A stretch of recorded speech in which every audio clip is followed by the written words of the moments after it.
In today's episode, we're going to talk all about how art can encourage and nurture a growth mindset for your kids. Helen Frankenthaler was one of the leading figures of the Abstract Expressionist Art movement, and she came up with an innovative new way to create art. She would actually roll out her unstretched canvas onto the floor, and she would pour paint from above onto the canvas. And as you can imagine, the paint would flow around and do interesting things. And sometimes she would move the paint with different instruments and tools, and sometimes she would just let it happen the way that it did. But it was a very organic and interesting and dynamic way of creating art. Now, creating art this way made it so that she had to think about art differently because she didn't have a canvas propped up onto an easel with oil paints that she was carefully placing where she wanted them. In creating her art this way, she was giving up a lot of control. And here's what she said. She said, "I would rather risk an ugly surprise than rely on things I know I can do." And when she said this, the term growth mindset hadn't even been coined yet, but that's exactly what she's talking about here. For so many people, it comes as a huge surprise that these artists who create abstract art also know how to draw and paint very realistically, and they're choosing to create abstract art instead. It's a choice. A lot of people think they're making abstract art because it's all they can do, but it's not. It's just that they have found out what they can do with pencils and paintbrushes, and they know that they have these certain abilities with the techniques that they've learned, but it all becomes really predictable and it becomes reliable, and they're looking for more excitement and more adventure in the way that they approach their art. And so the discovery and the experimentation of abstract art becomes really compelling. Yes, there will be ugly surprises when you make art this way, but that just comes with the territory.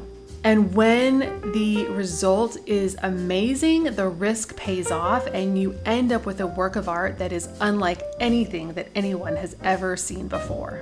So how can we take this abstract idea and make it tangible for our homeschools?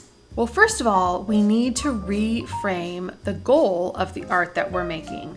So every art piece doesn't need to be seen as something that should end up on the fridge or something that should end up in the scrapbook, something that needs to be perfect and polished and put up on the wall. Sometimes we can make art just to explore a process and not worry about the outcome. We also need to reframe the idea of how we create art, that when art is done by following a tutorial or a demonstration or a really fun kit that comes in a box, and I know kids love all of these things, but they leave very little room for creativity.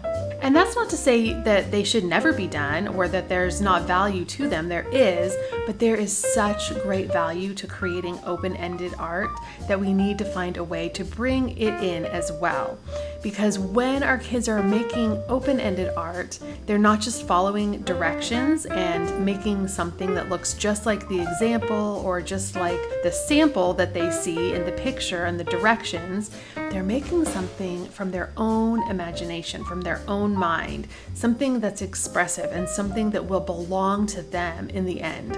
It's also not about copying the masters, although this is something that art colleges have done for centuries, but we also hear all of these fun stories about artists, famous artists who went to art college, and during that period of time where they're asked to go to the Louvre and copy the masters, they decided that art school wasn't for them, and they left and just found their own way and became an art superstar without doing those exercises. For some people, they're amazing, they're helpful, and they teach technique. But for other artists, they're inhibitive, and they put you into a box that feels stifling, like you're trying to recreate something that someone else already did really well. Art is about discovery, internal discovery and external. So kids have a chance to ask themselves, what do I think about this? How do I feel about this? What happens if I do this with my paintbrush? What happens if I arrange things this way?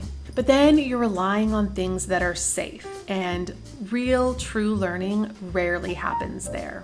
So reframing the goal of art is really powerful. When we redefine what success means and what that looks like with our art projects, and that it's not about perfection, it's about experimentation and exploration and having those ugly surprises that Helen Frankenthaler spoke about. That's a rite of passage. If you're not having those ugly surprises, you're probably not pushing yourself enough outside of your creative comfort zone. So reframing this way gives our kids permission to explore and this freedom to experiment and maybe even fail, but to do so without any shame or disappointment attached to it. Number 2, we can encourage open-ended art.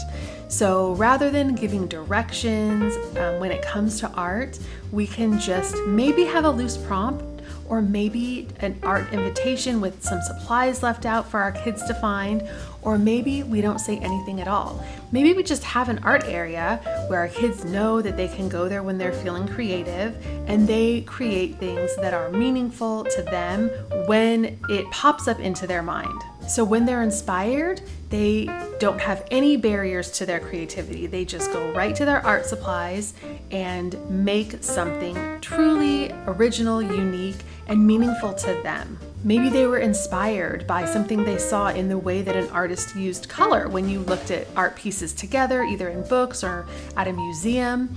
Maybe they saw some really interesting angles in a photograph that they noticed they wanted to try that out. Or maybe you've been exploring surrealism and they're really intrigued by that dreamlike quality to the art, and they want to see what they can create related to that idea.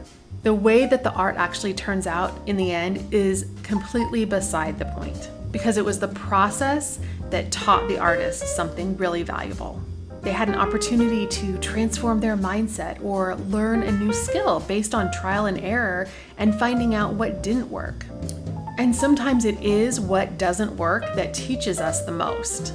And number 3, when you are commenting on your child's art, it's so valuable when it's this open-ended approach that we're taking to comment on the effort more than what you see kind of happening in the picture. So I always like to just kind of make observations, and sometimes I don't even do this at all, but if your child is one who likes to hear what you're thinking or what you see in the art, you can say things like, I noticed how thoughtfully you mixed your colors, or I noticed how you're really considering the composition here. You can just make observations about the effort that you see the child making, and not necessarily like, that tree looks really good, or just good job. These kind of comments acknowledge and reinforce that you see the effort that they're putting in, and that you know that that is something really valuable.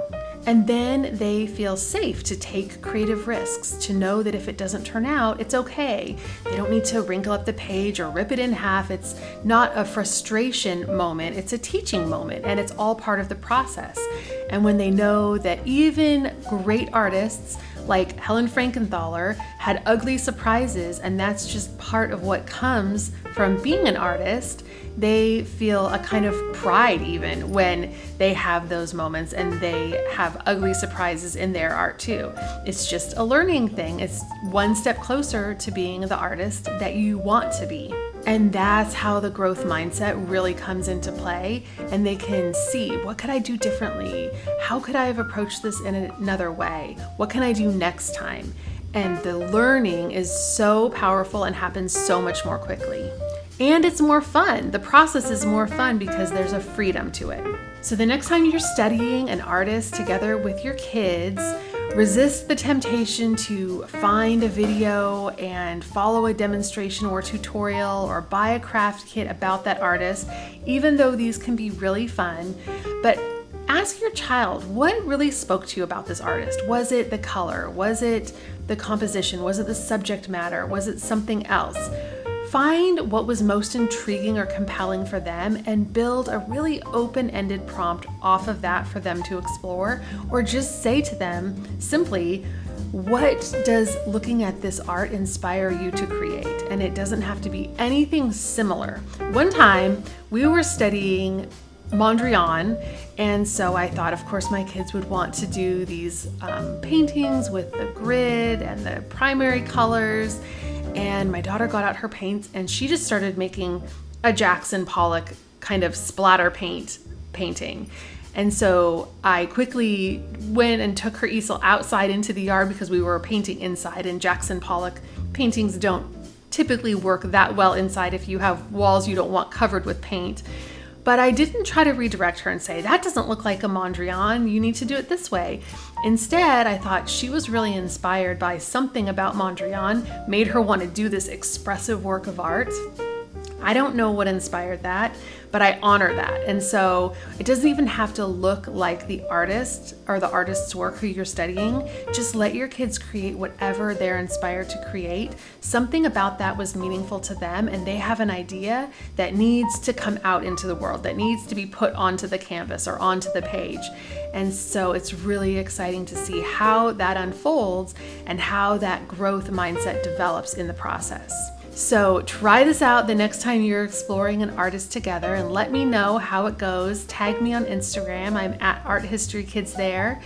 And I cannot wait to see what kind of art your kids create when they have all of this freedom to create anything at all that they would like to do. I can't wait to chat again soon. Until next time, stay inspired.